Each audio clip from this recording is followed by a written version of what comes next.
নম্বর শিক্ষা হয়ে আমার ভাইয়েরা, প্রথম নম্বর যে যুবক বললো গো আল্লাহ আমার বৃদ্ধ মাতা পিতা রয়েছে, আমার মাতা পিতার কারণে, অতএব ওহে দুনিয়ার সন্তানেরা, ওই আমার যুবক ভাইয়েরা, আমি বলেছি তোমাদের জন্য আজকের ওয়াজ, যুবক ভাইয়েরা, মাতা পিতা এমন একটা জিনিস, খোদার কসম, তোমরা যদি অল্প একটুখানি মায়ের মনকে যদি জয় করে নিতে পারো, আখিরাতে তো তোমরা পাবে, দুনিয়াতেও এর বদলা পাওয়া যায়। একটু জোরে বলুন সুবহানাল্লাহ।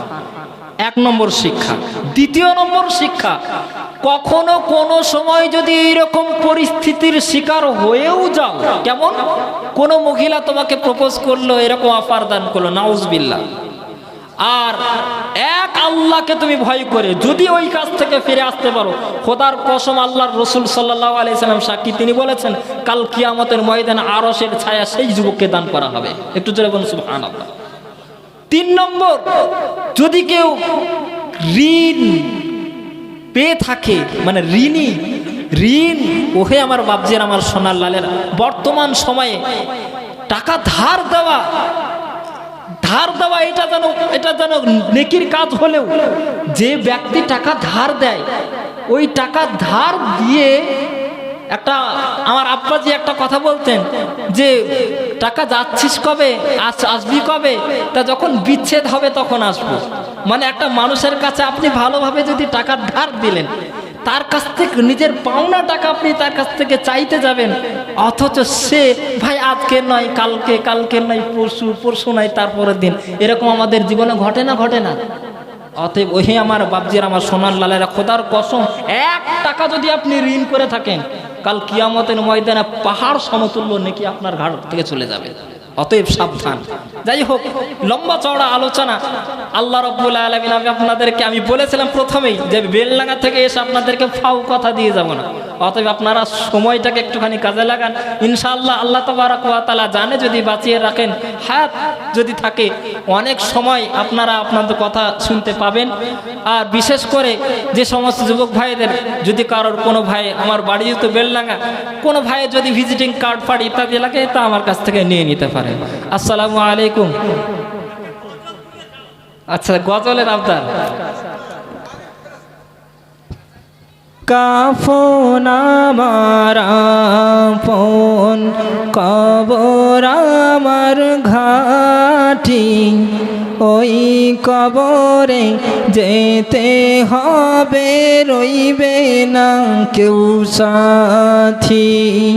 কাফন আমার আপন, কবর আমার ঘাটি, ওই কবরে যেতে হবে, রইবে না কেউ সাথী। থাকতে হবে নিরালায়, একা একা বাসতলায়, থাকতে হবে নিরালায়, একা একা বাসতলায়, চতুর্দিকে রবে শুধু মাটি, ওই কবরে যেতে হবে, রইবে না কেউ সাথী।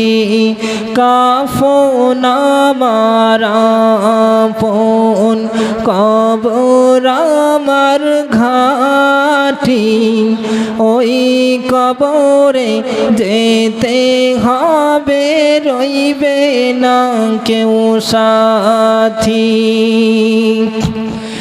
3.5 হাত মাটির ঘর, কারো আপন কারো পর, কারো হবে ফুলেরই বাগান,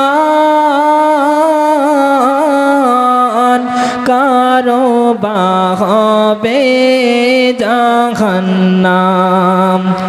3.5 হাত মাটির ঘর, কারো আপন কারো পর, কারো হবে ফুলেরই বাগান,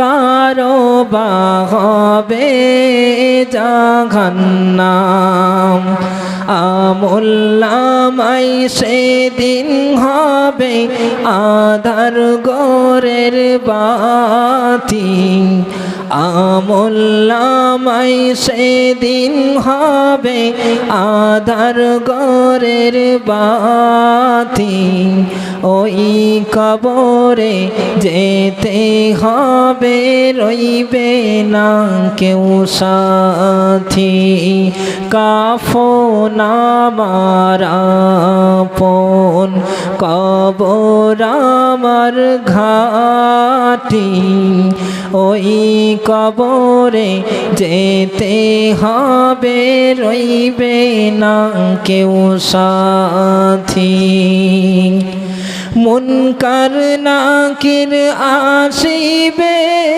সওয়াল জবাব করিবে না পারিলে সওয়ালের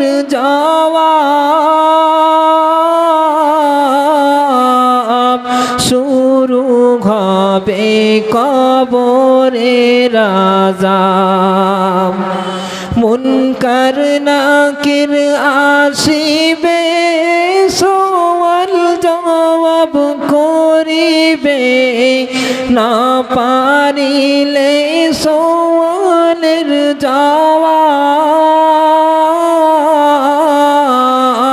শুরু হবে কবরের আযাব কঠিন কষ্টে রইব পড়ে কাটবে না ঘোর রাতি কঠিন কষ্টে রইব পড়ে কাটবে না ঘোর রাতি ওই কবরে যেতে হবে রইবে না কেউ সাথী কাফন আমার আপন কবর আমার ঘাটি ওই কবরে যেতে হবে রইবে না কেউ সাথী ওই কবরে যেতে হবে